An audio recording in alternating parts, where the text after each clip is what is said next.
To you, I know your webcam is off, but what if I told you someone could be watching you through that same webcam, even without you knowing? It's scary, right? But this is something that happens even more often than you think. And that's why I always tell people, if you think you are safe, think again. But don't worry, your privacy is just a click away. So let's fix it right now before it's too late.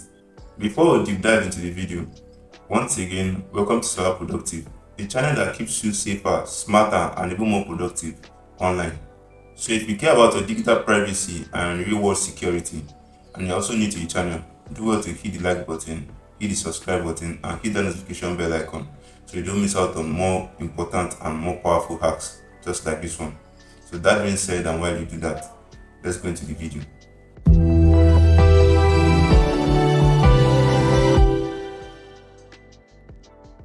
You might think turning off your webcam is enough, but what if I told you hackers use spyware and rats?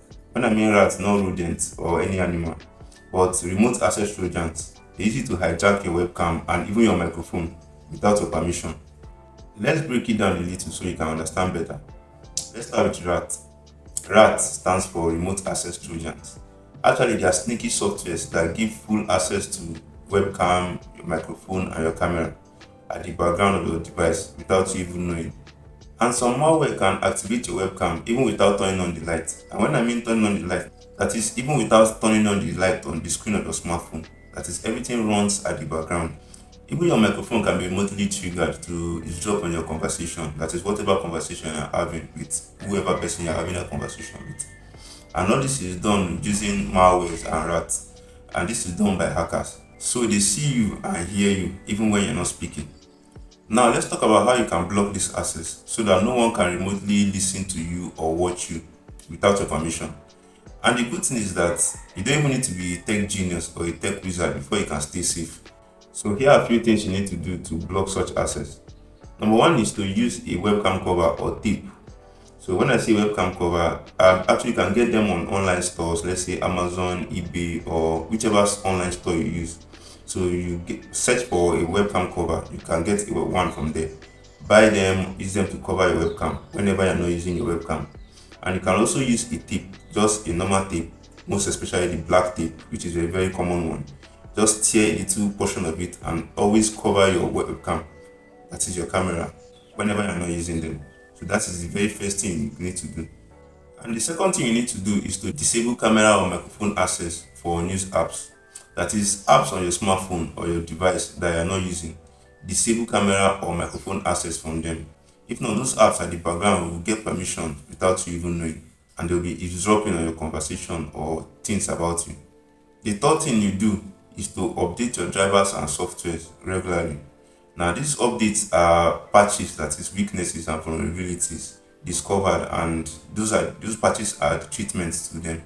So they are more like the solutions to those weaknesses and vulnerabilities through which hackers can sneak into your device and start watching you or eavesdropping on your conversation. So you need to update your softwares and drivers regularly. The fourth thing you need to do is to use antivirus to detect rats. That is, use antivirus to detect your remote access trojans. So antivirus will scan your device regularly to detect these trojans and eliminate them immediately. So it does not go ahead to give permission to your microphone and webcam remotely to hackers. And the fifth thing is to turn off your mic in system setting when your mic is not in use. So totally turn it off, that is, turn off the permission, so that no app whatsoever will use it at the background without you knowing. Therefore, if it is not in use, it shouldn't be active. Now think of it like locking your door. It seems simple, right? Just locking your door seems simple, but it's very powerful because it protects you from a whole lot of danger. So if you don't use it, just lock it. Actually, what we just talked about are some basic techniques to keep yourself safe and secured. Now let's talk about some more advanced techniques for more peace of mind. Let me just put it that way. Because these tools are like putting a bodyguard in front of your webcam.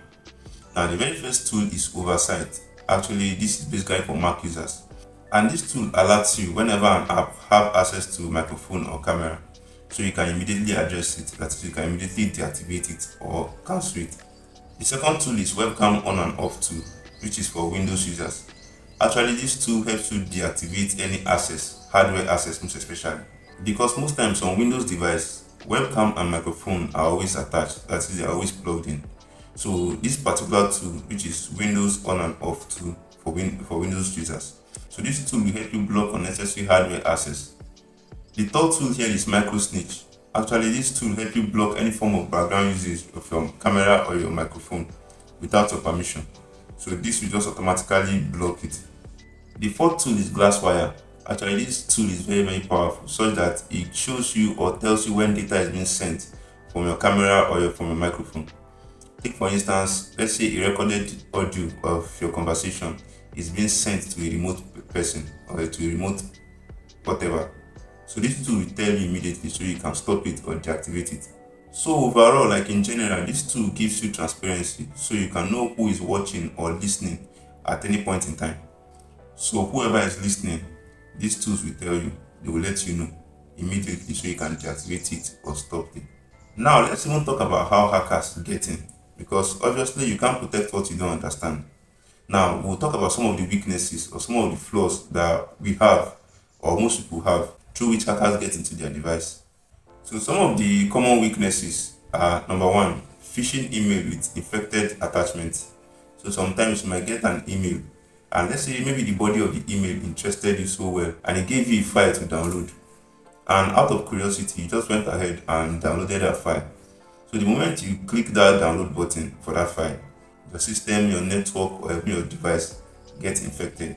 So hackers come in. So that download is a way of installing a malware into your system. So that's exactly one of the ways they get into your system. Number two is through malicious browser extension. Different browser extensions serve different purposes, and the main purpose of a browser extension is to make you easily navigate through a website. But most times when you install some of these browser extensions, you install a malware alongside them without you knowing. And that's one of the way malware or rats get into your system and they start giving permission to your device at the background without you even knowing. Granting access to your webcam and microphone without you even knowing. And they start recording your entire life. The third weak point is free software download with spyware. Most people love free downloads so much. So even when you download the free software, most times these software are not really free. Sometimes they come with clause, and most of the clause are the malware that you'll be installing alongside the softwares. And this malware will create a backdoor through which hackers will use to control your device remotely, hack your device, and even do other malicious things with your device, all remotely. The fourth thing is unsecured public Wi-Fi, because the public Wi-Fi is a hacker's playground, like it's a hacker's hotspot. You don't just connect to public Wi-Fi and start surfing the internet. Anytime you want to connect to public Wi-Fi, make sure to use the VPN. Actually, one of my previous videos, I talked extensively about how to stay secure using a public Wi-Fi. So if you've not seen that video, do well to check out that video after this one. But then don't do important things on the public Wi-Fi, because you never can tell if a hacker is in between monitoring your conversation and injecting your conversation or your traffic with malware or spyware that they will use to be controlling your device remotely. So basically, don't click on random links, and if it is free and sketchy, then it's a trap. You need to run away from it. So don't take the bait, because phishing is evolving every day. And in this case, professionals are not left out because they also need to stay secure. So if you work remotely or you attend to virtual meetings, or let's say you deal with sensitive information, then you need extra protection. So here are best practices for professionals. So the first thing is to use a dedicated work laptop. And when I talk about dedicated work laptop, most companies or organizations give their remote workers specific laptop for work. That means you use only that laptop to do anything work related. That's because they've added so many layers of security that will not jeopardize or compromise the company's information. And that's why they give you a dedicated work laptop. So make sure to use that dedicated work laptop for only work related things, and don't add any other information or any other extra account into that laptop. It's strictly for work. Number two is to restrict access to cameras and mic in meeting platforms. Take for example Zoom meeting or Google meeting. So once your microphone is not in use, make sure to deactivate access to microphone. And sometimes your camera might not also be in use. So if it's not also in use, deactivate access to camera.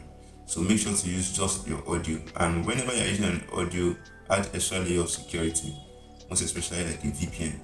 The next thing is that as a professional, you need to scan your device quickly.